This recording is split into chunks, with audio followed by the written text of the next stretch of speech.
श्री शिवाय नमस्तुभ्यम। हम सबको पता है कि 16 अप्रैल को वैशाख मास की चतुर्थी तिथि का बहुत ही विशेष दिन है और आज की ये वीडियो बीमारी को लेकर के है कि आपके घर में चाहे वो छोटी बीमारी हो या बहुत बड़ी बीमारी हो, आप इस उपाय को ज़रूर करेंगे। इसके लिए आप सभी को कड़वे नीम के 9 पत्ते को लेना है। एक छोटा सा उपाय करके देखिएगा, इस वैशाख की चतुर्थी तिथि पे आपकी दवा छूट जाएगी जो आप कई सालों से उस मेडिसिन को, उस दवा को खा रहे हो। ठीक है ना। वीडियो को पूरा देखिएगा जिससे आपको इसकी पूरी जानकारी अच्छे से मिल पाए। तो जैसा कि मैंने लिखा हुआ था, हमें कितने नीम के पत्ते चाहिए? आपको 9 नीम के पत्तों की ज़रूरत पड़ेगी। अब एक चीज़ का ध्यान रखिएगा, जैसे नीम का पत्ता जो होता है ना, ऐसे रहेगा और इसमें ऐसे ऐसे करके ऐसे पत्तियां लगी होती हैं। अरे ऐसे तो लगती हुई पत्तियां, ऐसे तो होती हैं। अब आपको 9 पत्तियां कैसे काउंट करोगे, समझो। जैसे एक पत्ती ये काउंट होगी आपकी, ये पत्ती दूसरी काउंट हो जाएगी, ये तीसरी काउंट होगी, ये चौथी काउंट होगी। इस प्रकार से आपको गिन करके 9 पत्तियां लेनी है। मैं ये आपको इसलिए बता रहा हूँ ना, क्योंकि काफ़ी लोग कैसे करते हैं, एक मिनट, काफ़ी लोग करते हैं जैसे ऊपर वाले पोर्शन को तोड़ेंगे उसको ही एक पत्ती मानते हैं। ऐसा नहीं है, ठीक है ना। ये 2 पत्तियां मानी जाएंगी। चीज़ें क्लियर है। अब नीम के पत्तों के साथ में हमें सबसे ज़रूरी चीज़ लेनी है जो कि होती है नीम के पत्ते। ठीक है ना, ज़्यादा नहीं, सॉरी बेल पत्र लेनी है, जो कि एक बेल पत्र की हमें ज़रूरत पड़ेगी। अब यहाँ पे थोड़ा सा तरीका समझिएगा जो बताने जा रहा हूँ। आपको एक नॉर्मल सा ऐसे तांबे का लोटा लेना, उस तांबे के लोटे में आपको जल भरना है। अब बीमारी का हम उपाय कर रहे हैं तो जल के अंदर क्या अनिवार्य होता है? अरे बता दो भाई, क्या अनिवार्य होता है? गंगा जल। तो गंगा जल डालना, एंड गंगा जल डालने के बाद में जो मैंने आपको 9 नीम के पत्ते दिखाए हैं वो इसी कलश के अंदर आपको डाल देने हैं। और फिर आप सभी को इस कलश को किसी भी प्लेट से या किसी भी कटोरी से या किसी भी पात्र से इस कलश को ढक देना। ठीक है ना। ढकने के बाद में मैंने आप लोग को बेलपत्र जो दिखाई है वो बेलपत्र कलश के अंदर ना डाल करके आप क्या करेंगे, इस कटोरी के ऊपर रखेंगे। फिर आप इस कलश को चतुर्थी तिथि पे जो भी व्यक्ति घर में आपके बीमार रहता हो या फिर जिस व्यक्ति को दवा असर नहीं करती है, उसके कमरे में पूरी चतुर्थी की रात आप इस कलश को पड़ा रहने दो, है ना। जब पूरा कलश पड़ा रहेगा तो अगले दिन आ जाएगी पंचमी तिथि, आएगी ना। फिर आपको क्या करना है, पंचमी तिथि पे इस बेल पत्र को वहाँ से उठाना, प्लेट को घर पे रख देना और फिर आप इस तांबे के लोटे को लेके कहाँ पे जाओगे, किसी भी नीम वृक्ष के नीचे दोबारा से जाएंगे। कोई भी नीम का पेड़ हो सकता है, कोई दिक्कत नहीं है, ठीक है ना।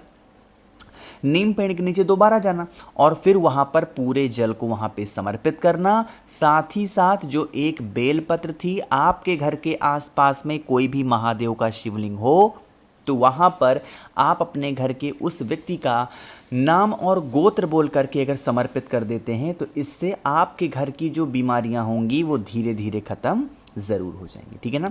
तो करिएगा ज़रूर सभी लोग, किसी को भूलना नहीं है इस उपाय को। तो पहला उपाय आपको अच्छे से समझ में आ गया होगा। आगे बढ़ते हैं अब इस वीडियो के हम लोग अपने दूसरे उपाय की तरफ, जो कि आप सभी को किससे करना है, मूंग के दाने के साथ में।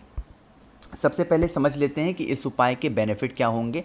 जैसे मान लो कि आप हो या आपके घर के कोई ऐसे सदस्य हैं जो बहुत दिनों से व्रत उपवास रहते हैं और उनको उसका फ़ायदा नहीं मिल पा रहा, मतलब कि कोई ऐसी इच्छा है, वो इच्छा ही पूरी नहीं हो पा रही है, तो आप इस उपाय को निश्चित करेंगे। इसके लिए आप सभी को मूंग के 5 दाने लेने हैं। देखो, बहुत ज़्यादा लेने की कोई आवश्यकता, कोई ज़रूरत है भी नहीं, ठीक है ना। 5 दाने मूंग के लेना और फिर एक तांबे का लोटा दोबारा से ले लो, जल भर लो और इसी जल के अंदर जो 5 मूंग मैंने आपको दिखाए हैं उसको डालना। अब एक नियम समझेंगे, अगर आप यह उपाय खुद के लिए कर रहे हो तब तो बहुत अच्छी बात है, फिर आप नॉर्मल करो जैसे मैं बता रहा हूँ।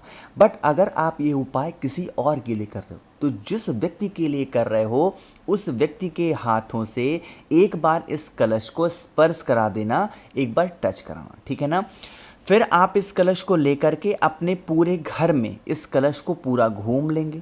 घूमने के बाद में फिर आप इस कलश को लेके कहाँ पे जाओगे, महादेव के शिवलिंग के पास में। और जब महादेव के शिवलिंग के पास जाओगे तो सबसे पहले दर्शन किसके होंगे, आपको नंदी बाबा के। होंगे तो आपको ये भी पता होगा कि नंदी बाबा का जो एक पैर होता है वो उठा हुआ होता है।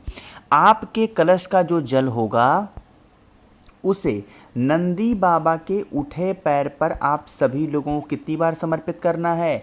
आपको 6 बार समर्पित करना। कितनी बार करोगे?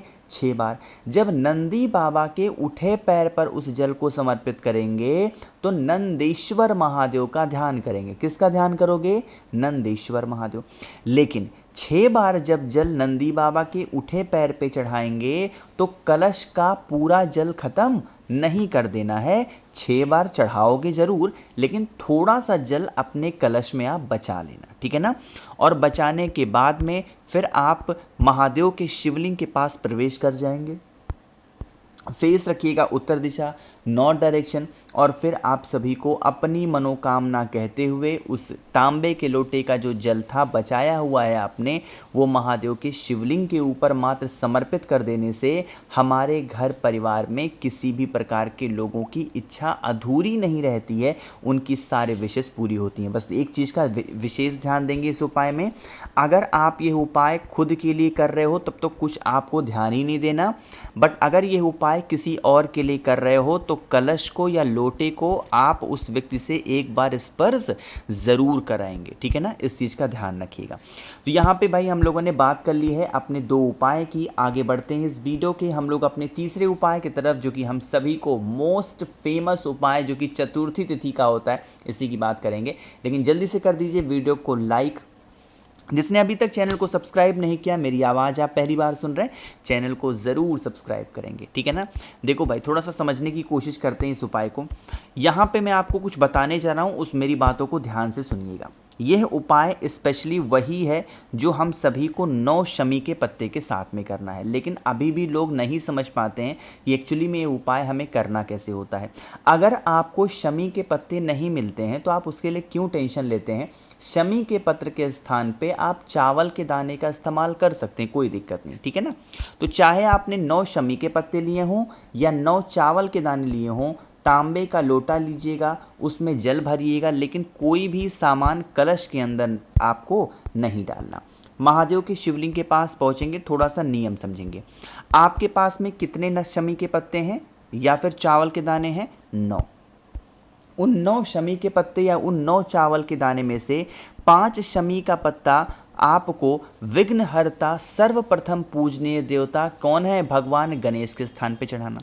5 यहाँ पे चढ़ाने के बाद में 3 शमी का पत्ता आप सभी को महादेव के शिवलिंग के ऊपर चढ़ाना है। 5 यहाँ पे चढ़ा दिया, 3 शिवलिंग के ऊपर चढ़ा दिया, उसके बाद में आपको जल चढ़ाना है।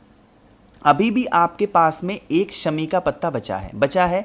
जब आप महादेव की पूजन करके बाहर निकल रहे हो तो लेफ्ट साइड में आपको वही एक बचा हुआ शमी का पत्ता रख करके और एक घी का दिया गोल बत्ती का मयूर ध्वज के नाम से अगर आप लगा देते हैं तो आपकी मनोकामना तो पूरी होती है, साथ ही साथ घर में कभी आपके धन को लेकर के कोई किल्लत नहीं होती है। माँ लक्ष्मी का भी वास आप सभी के घरों में हमेशा बना रहता है ना।